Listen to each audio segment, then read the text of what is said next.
मीराबाई 16वीं शताब्दी की एक ऐसी संत थी जो कवियत्री भी थी और भगवान कृष्ण की भक्ति रस में डूबी प्रेमिका भी। मीराबाई की भक्ति ऐसी थी जो कई लोगों के लिए रहस्य है, क्योंकि ऐसा प्रेम जगत को शायद ही देखने को मिले। मीराबाई का प्रेम जितना रहस्यमय था, उनकी मृत्यु भी कुछ ऐसी ही थी। युगों युगांतर से लेकर आज भी लोग मीराबाई के कृष्ण प्रेम का बखान करते हैं। मीराबाई का कृष्ण प्रेम ऐसा था कि वो उन्हें अपना पति मान बैठी थी। मीराबाई के बाल मन में कृष्ण की ऐसी छवि बसी थी कि किशोरावस्था से लेकर मृत्यु तक उन्होंने कृष्ण को ही अपना सब कुछ माना। जोधपुर के राठौर रतन सिंह जी की इकलौती पुत्री मीराबाई का जन्म 16वीं शताब्दी में हुआ था। भगवान कृष्ण के प्रति भक्ति और अटूट प्रेम मीरा के मन में बाल्यकाल में ही उत्पन्न हो गया। जब एक बार उन्होंने पड़ोस में जा रही बारात को देखा तो उनकी नजर दूल्हे पर गई और उन्होंने अपनी माँ से पूछा, माँ देखो बारात और दूल्हा भी कितना ठाट से सज धज कर आ रहा है। माँ मेरा दूल्हा कौन है?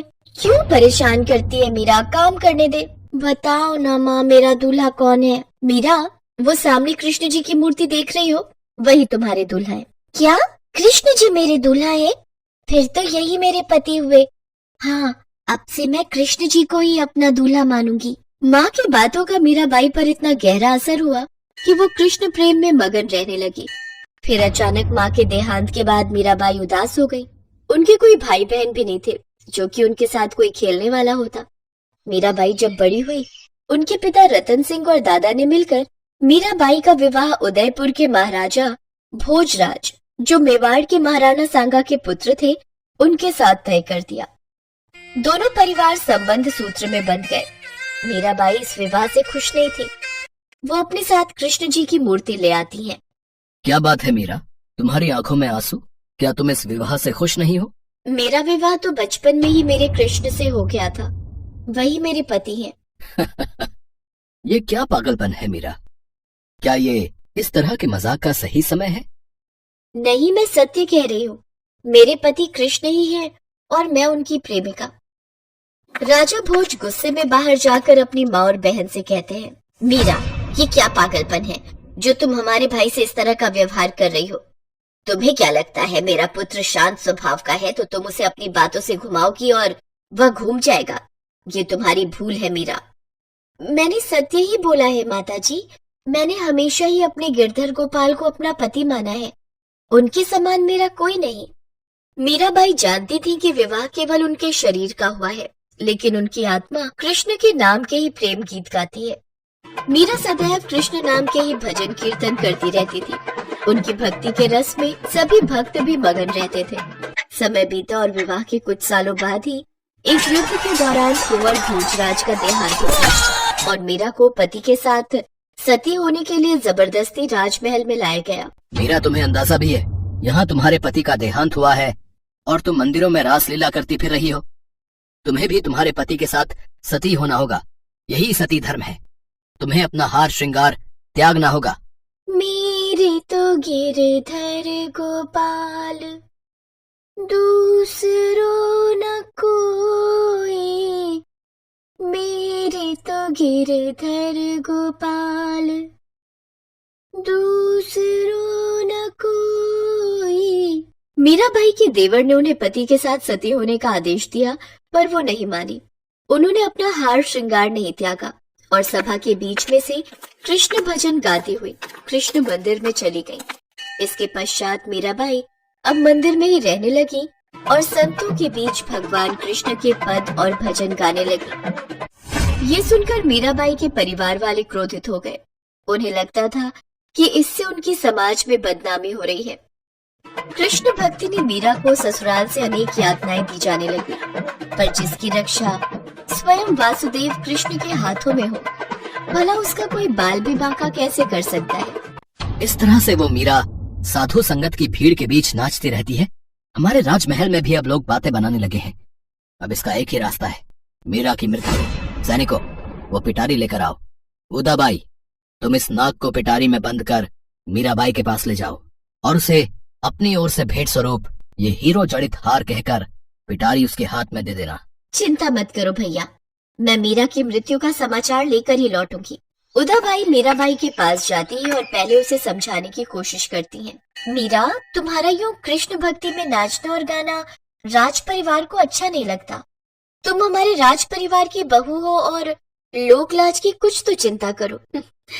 मेरे पति भगवान कृष्ण तो अमर है, मेरा तो संपूर्ण जीवन ही उनके लिए समर्पित है। भला मुझे फिर लोक लाज से क्या भय? जो मन प्रभु श्री कृष्ण की भक्ति में लीन रहता है उसके लिए संसार की कोई वस्तु श्रेष्ठ नहीं। ठीक है मीरा, ये तुम्हारे लिए हीरो का हार लाई थी, इसे अपनी ननद की ओर से स्वीकार करो। मीरा ने प्रभु श्री कृष्ण का स्मरण करते हुए जैसे ही पिटारी को खोला तो पिटारी में नाग की जगह हीरो का हार ही था। ये देखकर उदाबाई चकित रह गई और ये चमत्कार देख मीराबाई के चरणों में गिर गई।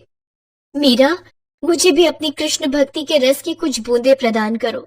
तुम सचमुच भगवान कृष्ण की परम भक्त हो।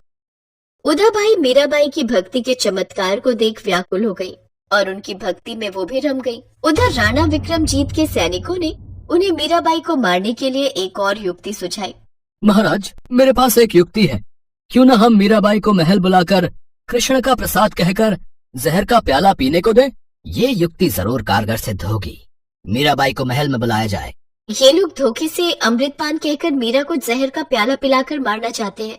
मुझे मीरा को बताना ही होगा। उदाबाई मीराबाई के पास जाती है।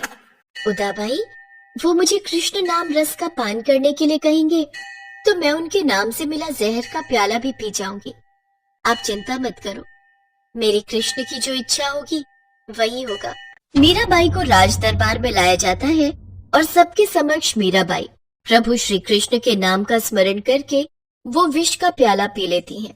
पर सभा में सब ये देखकर हैरान हो जाते हैं कि मीराबाई को कुछ भी नहीं होता। इसके पश्चात मीराबाई घर वालों के इस प्रकार के व्यवहार से परेशान होकर द्वारका और वृंदावन आदि धार्मिक स्थलों पर तीर्थ यात्रा के लिए चली जाती है।